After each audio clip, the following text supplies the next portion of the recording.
Bon, c'était prévisible dans cet épisode 5, le rythme se calme un peu, les deux côtés sont en train d'encaisser les coups qu'ils ont reçus, et là il va pas avoir d'affrontement direct dans cet épisode entre les deux camps, mais je pense qu'on est plus en train de montrer de manière très explicite les conflits internes qui peuvent se cacher dans les deux camps. On savait qu'ils existaient, ils étaient déjà présents, mais là ils s'affirment réellement. Des deux côtés, on voit vraiment les prises de position, et on voit à quel point la pseudo-stabilité des deux camps est vraiment hyper fragile. Par votre roi! Vive Aegon! Impossible. La première scène qu'on voyait dans le trailer, elle est vraiment, moi je la trouve vraiment très impressionnante et elle en dit long. C'est le défilé de tête de Meleys, le dragon de Rhaenys qui est décédé. Ils ont coupé la tête et ils défilent dans les rues de Port-Réal. Et moi franchement, quand j'avais vu le trailer, je m'étais dit bon ok, les Verts ils vont du coup se servir de ça pour asseoir leur position, montrer à quel point ils sont puissants car ils ont réussi à tuer un dragon. Et étrangement, le peuple de Port-Réal, il est assez clairvoyant sur la situation. Donc même si on voit des croyances, il y en a beaucoup qui disent ouais c'est mauvais présage, je pensais que les dragons étaient des dieux, etc. Ils comprennent tout de suite que Rhaenyra, elle peut contre-attaquer et finalement le peuple il prend pas ça comme une bonne chose. Ces châteaux sont perdus, mais Vhagar doit être épuisé après un combat aussi rudement mené. Si Aegon est mort, nous le saurons vite. Cette victoire n'en aurait que le nom. Ils le remplaceront. Du côté de Rhaenyra, c'est un petit peu mou. Ça fait un demi-pas à gauche, un demi-pas à droite, on comprend pas trop où ils veulent en venir. Ils sont là, je parle de la scène du conseil, hein. Ils écoutent pas du tout Rhaenyra parce qu'on comprend bien, c'est une femme. Une femme peut pas gouverner, ils s'entendent pas trop entre eux. T'as l'impression qu'ils sont là, oui, il faut faire quelque chose, mais quoi faire? Si on fait ça, c'est pas bien, si on fait ça, c'est pas bien. Comme a dit Rhaenyra, elle ne sait pas gouverner en temps de guerre, mais eux non plus, parce qu'ils ont jamais connu la guerre. Et ça, c'est un côté qu'on ressent, mais ça donne un petit aspect. Qu'est-ce que vous attendez? Là, il y a eu une grosse bataille, il faut réunir des troupes. C'est un peu mou, on est un peu dans un entre-deux de ce côté-là. T'as Jace qui veut monter un plan solo pour, sans en parler à sa mère, pour réunir un peu les frais de son côté, car c'est une position stratégique dans Westeros, puisque les armées des Stark pourraient passer par là, etc. Par rapport au conflant, c'est un point stratégique d'avoir l'utilisation du pont. Donc là, déjà, c'est ok, c'est stratégique, sans en parler à sa mère, parce qu'elle pourrait potentiellement refuser. En fait, quand il pense, il y a que les femmes autour de Rhaenyra qui sont utiles, c'est-à-dire par Bella, quand elle va parler avec son grand-père, donc du coup Corlys, qui est lui en train d'encaisser la perte de sa femme, elle va le convaincre de devenir sa main. Je pense que c'est une très bonne chose de prendre Corlys comme main, parce que vraiment ça l'engage dans le conflit, lui qui pourrait peut-être vouloir un peu se retirer. Bon ben là il va être impliqué directement, c'est un mec réfléchi, il a une force militaire, donc c'est une bonne chose de le prendre en tant que main. T'as Mysaria aussi, Mysaria elle va vraiment donner des conseils à Rhaenyra, contrairement aux gens qui sont autour de son conseil à Rhaenyra. Elle va même elle va vouloir utiliser la révolte du peuple, parce que dans la scène où on voit Meleys être en train d'être traîné au milieu de Port-Réal, on voit quand même rapidement les gens qui sont obligés d'acheter des fruits pourris pour manger.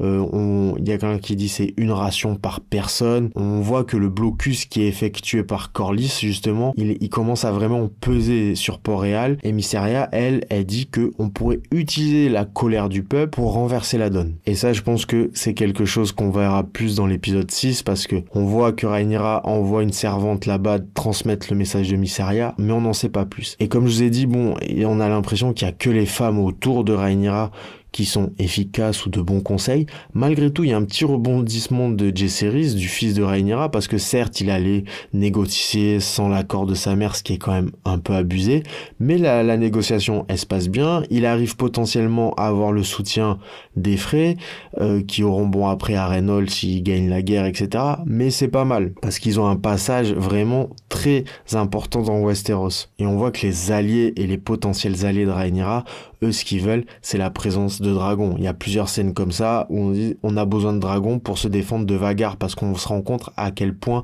Vhagar est craint dans tout le royaume. Et Jaehaerys, il va avoir aussi une bonne idée, parce que ce qu'on avait un peu mis de côté dans la série, c'est que à Père Dragon, il y a des dragons qui sont inutilisés car il n'y a pas de dragonnier. Et en fait, ce que soulève Jaehaerys à Rhaenyra, c'est que les dragons n'en manquent pas, c'est plus les dragonniers dragonnier. Donc lui, il se dit, pourquoi ne pas utiliser les descendants Targaryens qui ne portent plus le nom de Targaryen? Au début, Rhaenyra, elle est pas trop chaude, mais on voit très bien que les principes qui existent, ils sont mis rapidement de côté. On s'en fout qu'un mec porte le nom de Tully ou autre. S'il a du sang Targaryen et qu'il peut gérer un dragon, il va vite rejoindre l'équipe. Et on sent que cette décision, elle va avoir un impact. Ou à défaut, la crainte de votre maître Targaryen. Avez-vous une raison quelconque de tirer ainsi un roi de son sommeil? Où dois-je commencer votre éducation? Du côté de Daemon, ça avance vraiment pas beaucoup plus.